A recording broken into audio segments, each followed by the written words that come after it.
नमस्कार दोस्तों, कैसे हैं आप लोग। आज के इस सेशन में हम लोग अपाचे स्पार्क के बारे में बात करेंगे। अब आप सोचते होंगे कि हम लोग ब्लू ईटीएल के बारे में बात कर रहे थे, हम लोग AWS सर्वरलेस डेटा लेक के बारे में बात कर रहे थे, अचानक ये स्पार्क कहां से आ गया। जो ब्लू ईटीएल सर्विस है ये पूरा का पूरा स्पार्क के ऊपर बना हुआ है। ये एक रैपर है जो कि स्पार्क फ्रेमवर्क के अराउंड है। जो भी कोर प्रोसेसिंग होता है वो स्पार्क फ्रेमवर्क के अंदर ही होता है। इसलिए ग्लू ईटीएल में जब आप जॉब लिखेंगे उसके पहले यह जानना बहुत जरूरी है कि स्पार्क फ्रेमवर्क किस तरह से बना हुआ है, इसका स्ट्रक्चर क्या है, इसका ढांचा क्या है। चलिए आज के इस सेशन में हम लोग कुछ थ्योरी और कुछ प्रैक्टिकल दोनों करते हैं और देखते हैं कि स्पार्क है क्या। आप लोगों ने हार्डूप के बारे में सुना होगा। हार्डूप एक बिग डेटा प्रोसेसिंग फ्रेमवर्क है। हार्डूप जो है वो डेटा को अलग अलग पार्टीशन में डिस्ट्रीब्यूट कर देता है सो डैट कि मल्टीपल प्रोसेसिंग एक साथ हो सके पैरेलल में। तो HDFS जो है, जो कि हार्डूप का डिस्ट्रीब्यूटेड फाइल सिस्टम है और हार्डूप का अपना एक प्रोसेसिंग फ्रेमवर्क था, उसके ही ऊपर एक्सटेंड करके स्पार्क को बनाया गया। स्पार्क को लाने का सबसे बड़ा जो कारण था वो था इन मेमोरी डेटा प्रोसेसिंग।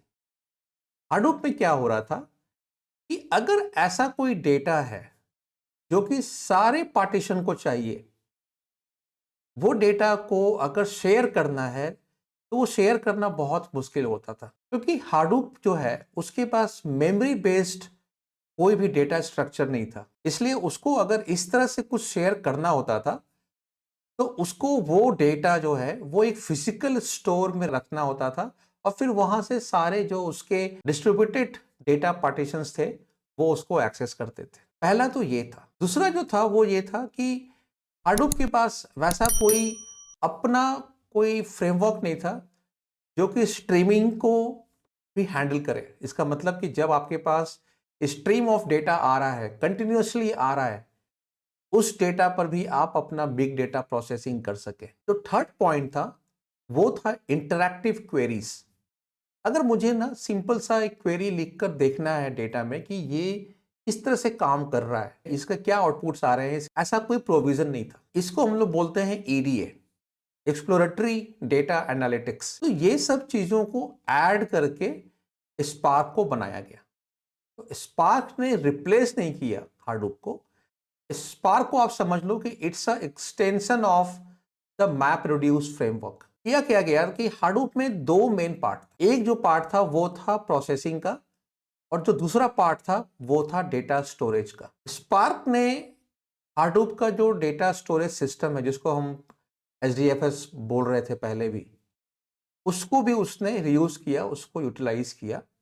उसके अलावा स्पार्क ने अपना भी लाया और स्पार्क ने ऐसा भी बोला कि अगर कोई और हाडूप सपोर्टेड कोई अगर फाइल सिस्टम है तो वो भी उसके साथ भी स्पार्क काम कर सकता है। स्पार्क ने हाडूप का जो प्रोसेसिंग पार्ट था which is map and reduce जो है यूटिलाइज किया। यहाँ पे आप देखोगे इस स्लाइड में मैं बता रहा हूँ कि अलग अलग प्रोग्रामिंग लैंग्वेजेस जो है वो सपोर्टेड है स्पार्क में। पाइथन, जिसको हम लोग पाईस्पार्क बोलते हैं।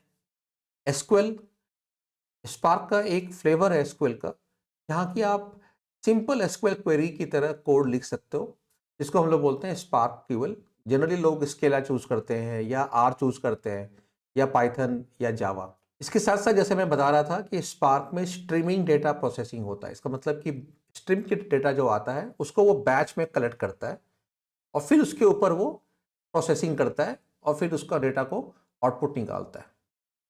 सेम तरीके से मैंने बताया था एसक्यूएल एनालिटिक्स, जो एसक्यूएल सपोर्टेड है वो चीज़ का, जो कि इसमें आप क्वेरी लिख सकते हो।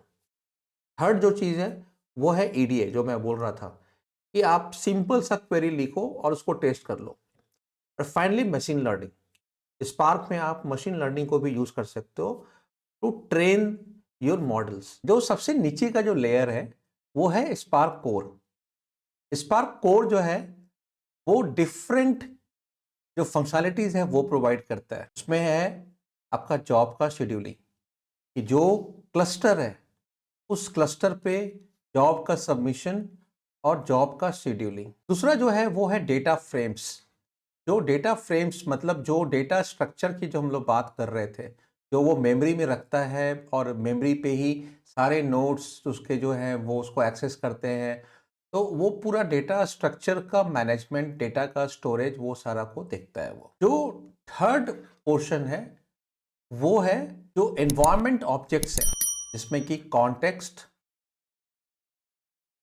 एंड सेशन, ये दोनों को वो क्रिएट भी करता है और आपके लिए वो मैनेज करता है। तो ये तो इसके कोर हो गया फंक्शनैलिटीज, जो कि होना ही होना है, इसके बिना स्पार्क कहीं भी रन नहीं करेगा।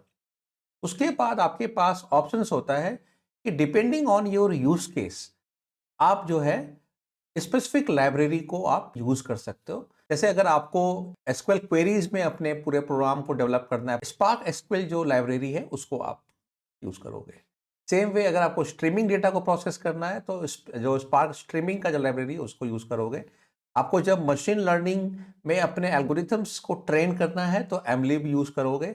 और जब आपको बिग डेटा प्रोसेसिंग करना है ग्राफिकल डेटा पे, मतलब जो हायरार्किकल डेटा है, जो ग्राफ डेटा है, उस पे अगर करना है, तब आप जो है ग्राफ एक्स जो लाइब्रेरी है उसको आप यूटिलाइज करोगे। स्पार्क जो है वो हार्डूप क्लस्टर, उसका अपना खुद का spark cluster, even single machine single node पे भी ये रन करता है। आगे हम लोग देखते हैं स्पार्क का सेल कैसे बनाते हैं और किस तरह से हम लोग फिर उस पर स्पार्क का कोड लिखते हैं। तो अब हम लोग स्पार्क सेल जो है वो क्रिएट करेंगे और ये मैं अपने लैपटॉप पे ही क्रिएट कर रहा हूँ। तो स्पार्क सेल के लिए सबसे जो पहला जो प्रीरिक्विजिट है वो है कि जावा होना चाहिए। तो अगर मैं देखूंगा तो मेरा जावा जो है ये पहले से मेरा जो है वो स्टोर्ड है।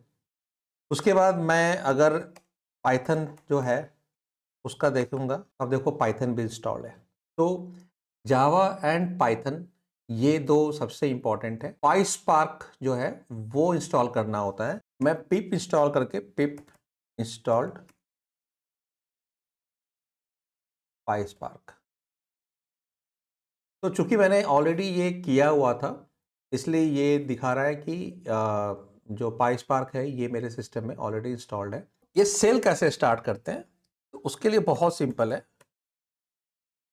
मुझे ये मैंने ये पाइस्पार्क कमांड दिया और ये अब मेरे लिए स्पार्क सेल जो है वो स्टार्ट कर रहा है।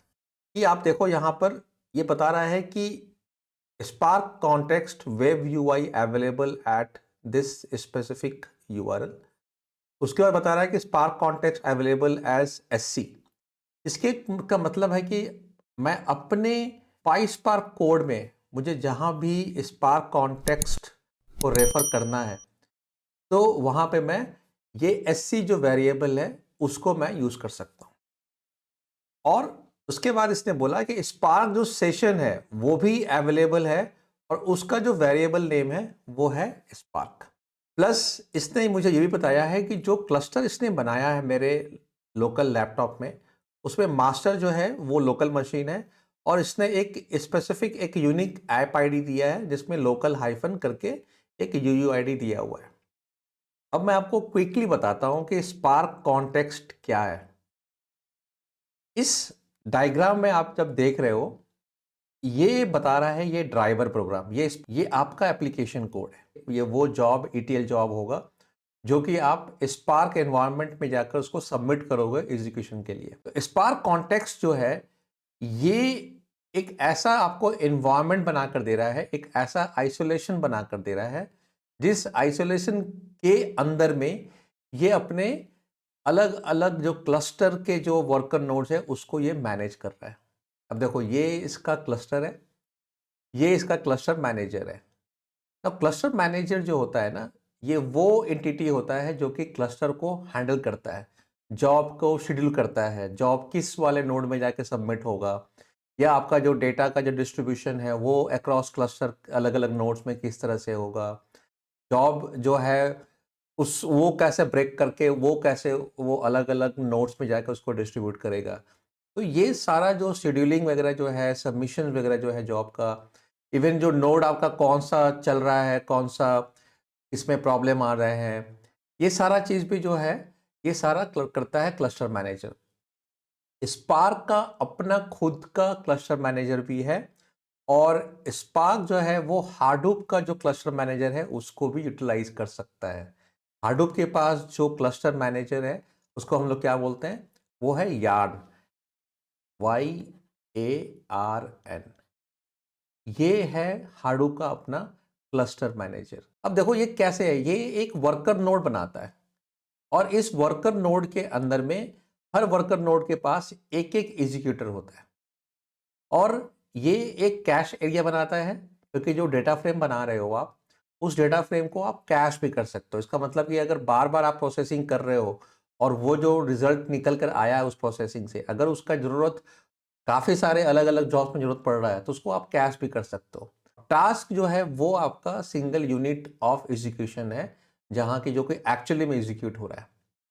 और इन सारी चीजों को जो वो बांध के रखा है, बाइंड करके रखा है, वो है आपका स्पार्क कॉन्टेक्स्ट। इसलिए स्पार्क कॉन्टेक्स्ट जो है ये बहुत इंपॉर्टेंट ऑब्जेक्ट है जो कि स्पार्क बनाता है जब वो इनिशियलाइज होता है। अगर मैं इस यूआरएल पे जाता हूं और इसको ओपन करूंगा तो मुझे स्पार्क का पूरा जो डैशबोर्ड है वो आ जाएगा। मैं आपको एक बार दिखा देता हूँ कि आपको पूरा दिखा रहा है कि क्या क्या जॉब चल रहे हैं, अभी नहीं चल रहे हैं, उसके बाद किस किस स्टेज में चल रहे हैं, आपका फिर जो स्टोरेज है वो किस तरह से कॉन्फ़िगर्ड है, आपके जो एनवायरनमेंट है वो उसमें क्या क्या वेरिएबल्स है, क्या आपने स्लाइस किया है, कितने कितने एक्टिव है, कितने कितने डेड है, और ड्राइवर दिखा रहा है कि आपके ड्राइवर कितने एप्लीकेशन है, कौन कौन से एप्लीकेशन है, तो आपने कितना कोड लिखा है, उसको कितना सबमिट किया है, ये सारा इंफॉर्मेशन यहाँ से आपको मिलता है। ओके, सो नाउ हमारे पास स्पार्क का सेल आ गया। अब इस सेल में हम लोग छोटा सा एक प्रोग्राम लिखेंगे और देखते हैं कि वो कैसे काम करता है। तो एक कोई भी हम वेरिएबल ले लेते हैं, टेक्स्ट फाइल इक्वल टू, आपको याद होगा ऊपर में इसने बोला है कि जहां सेशन जो है, now this is available with the variable name spark, तो इसको हम यूज करेंगे स्पार्क डॉट रीड। और रीड कहां से कर रहा है, तो वो टेक्स्ट से रीड कर रहा है। इवन हम लोग जो है जेसॉन है, CSV है, S3 से हम लोग जो है उसको रीड कर सकते हैं। तो अब ये स्पार्क जो है, स्पार्क के अंदर में ये रीड जो है ये आपका जो है ऑब्जेक्ट है और इसके अंदर में ये टेक्स्ट जो है ये आपका मेथड हो गया। अब मैं इसके अंदर में एक सैम्पल डॉट CSV फाइल है, तो वो मैंने सेम पाथ पे रखा हुआ है, तो उसको मैं एग्जीक्यूट कर देता हूँ। ये एग्जीक्यूट करने के बाद ये नेक्स्ट लाइन पे आ जाए, क्योंकि अभी अभी मैं को भी आउटपुट नहीं दे रहा हूँ, इसलिए ये सिंपल नेक्स्ट लाइन पे आ गया। मैं अब इसका कितना रिकॉर्ड है इस फाइल में वो मैं काउंट करूंगा। तो ये जो वेरिएबल है टेक्स्ट फाइल डॉट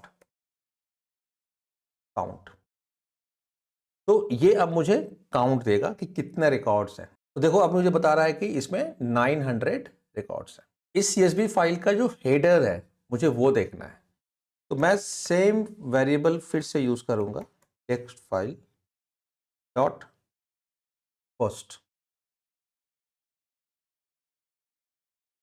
अब आप देखो ये सारा जो ये रो दिखा रहा है, इस रो में ये सारे जो नाम है ये एक्चुअली में इस CSV फाइल में ये हेडर्स थे।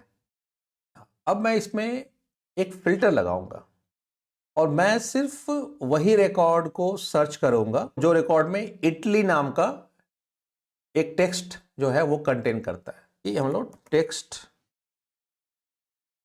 फाइल एक वेरिएबल में स्टोर करने के लिए लिख लेते हैं, lines with park equal to text file. इसमें हम लोग फिल्टर लगाएंगे।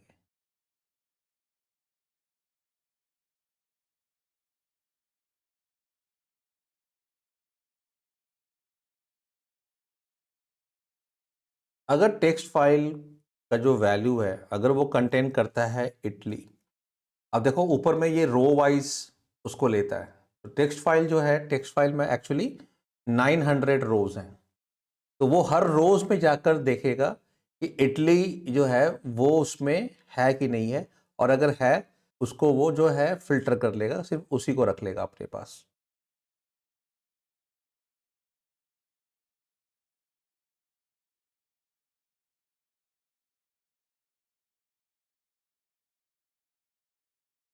अब मैं ये लाइंस विथ स्पार्क, इसका एक मेथड है शो।